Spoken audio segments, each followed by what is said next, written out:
আছে, তবে লোক সংখ্যা এবছর ওই সোজা রথে কথা বলছি, মানে কম লাগছে।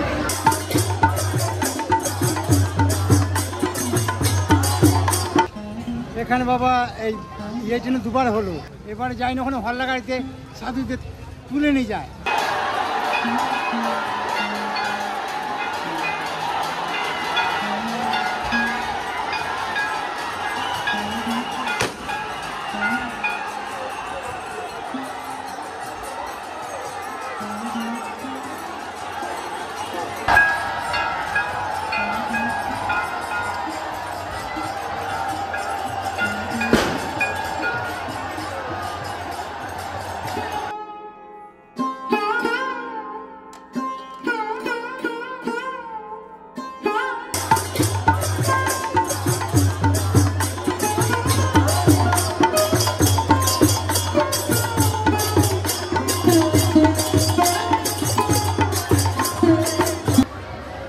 আমি এখানে বেশি দিন নয়, বিগত 5 বছর।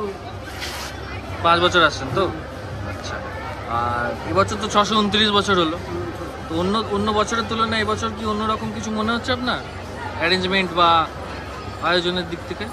না, একই আছে, তবে লোক সংখ্যা এবছর ওই সোজা রথে কথা বলছি, মানে কম লাগছে। কম লাগছে? হ্যাঁ। আচ্ছা, দেখুন আগে বছরের তুলনায়। আর আগের বছর তো আপনার দীঘার রথ ওরমভাবে, দীঘার মন্দির ওইভাবে হয়নি, তো পুরীর পরে মনে করা হতো যে মাহেশের যে রথ সেটাই সব থেকে বেশি ঐতিহ্য বহন করে।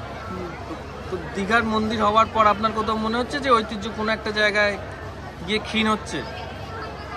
দীঘাতে আমি যাইনি, এখানেই আসি। না, আপনাকে এইখানের কথাই বলা হচ্ছে যে এইখানে আপনার কোথাও কি মনে হচ্ছে যে আপনার ইন ফিউচার মনে হচ্ছে কি যে এটার ঐতিহ্য ম্লান হয়ে যাবে? না, কখনোই হবে না, আরো বাড়বে বরঞ্চ, কমবে না। আচ্ছা, আপনি বেগমপুর থেকে আসছেন, আপনার নাম? আমার নাম সুভাষ কুন্ডু। কতদিন ধরে আসছো এখানে?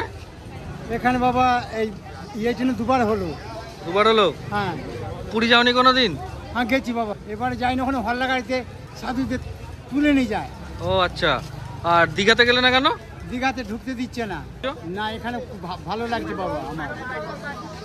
সামনের বছর আসবে আবার? হ্যাঁ, আসবো।